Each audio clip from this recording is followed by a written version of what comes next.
It's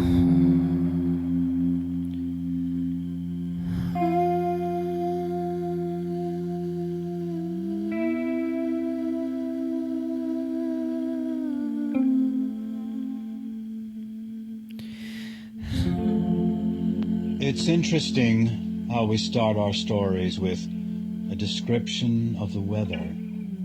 Like it would be self-evident that the first thing to be said about us is that it's raining, snowing, it's windy or not.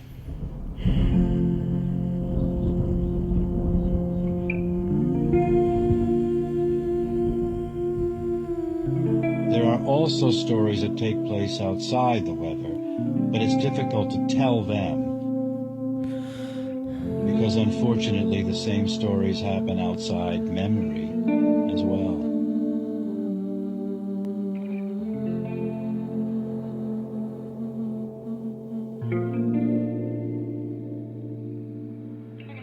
There's this American, Brad Williams, considered by the specialists as the man with the best memory. If asked, he can recount any day of the last 30 years. You ask him what happened on the 7th of November, 1991, and he tells you after 5 seconds of looking afar blankly, it's the day when Magic Johnson announced he had AIDS on a Tuesday, 1 week before it had been a great snowstorm.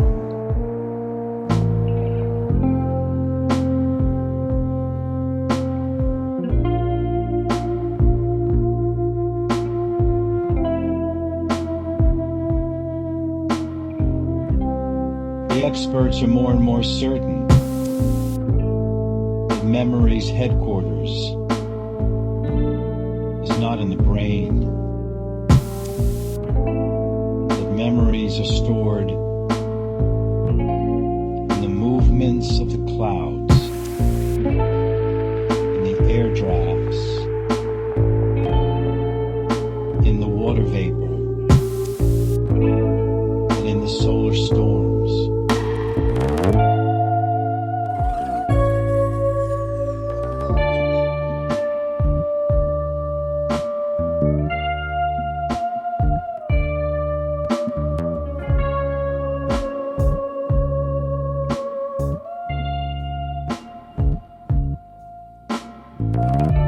Every moment is created by rain or by the clear weather, step by step, in detail.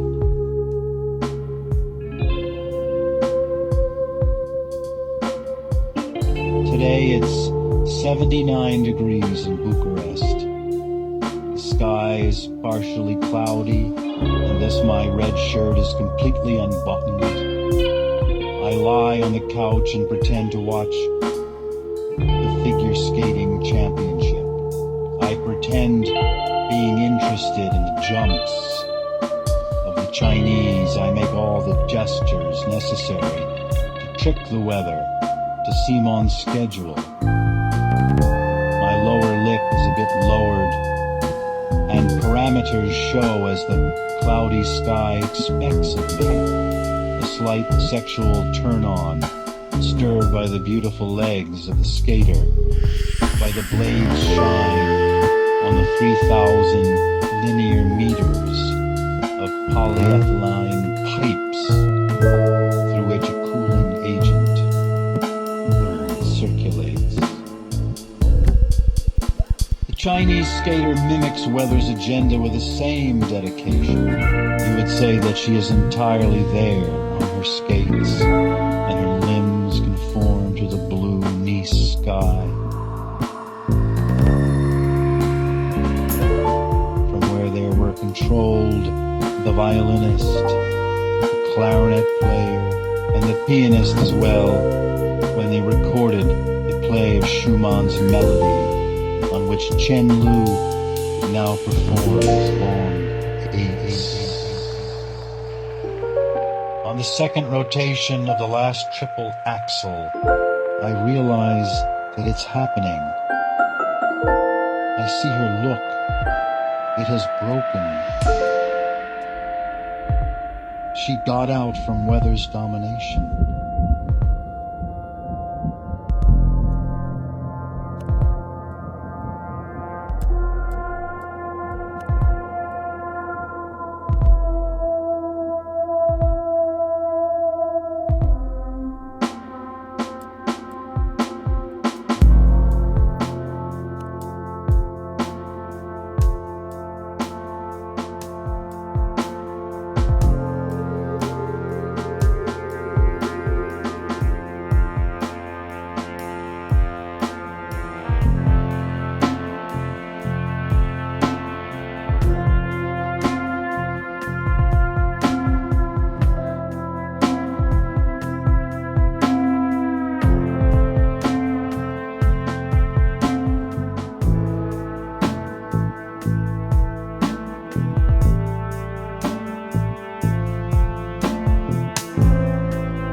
eyes whiten.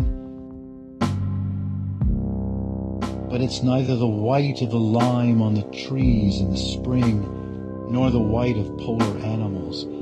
There are two terrible strips of white. In contrast, the white of the rink seems comfortably humane.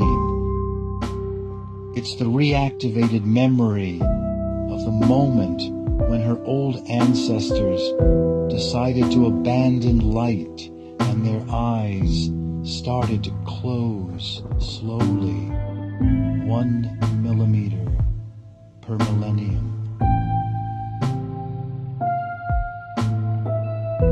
It's outside quantic or macro determining, outside energetic flows, but also outside any representation through image or words or mathematical logic. I'm with her, there, in the tight wooden box that forces you to smell your genitalia, and at the same time, on the keys of my colored plastic piano with little cows on it, from where I try to dig myself out.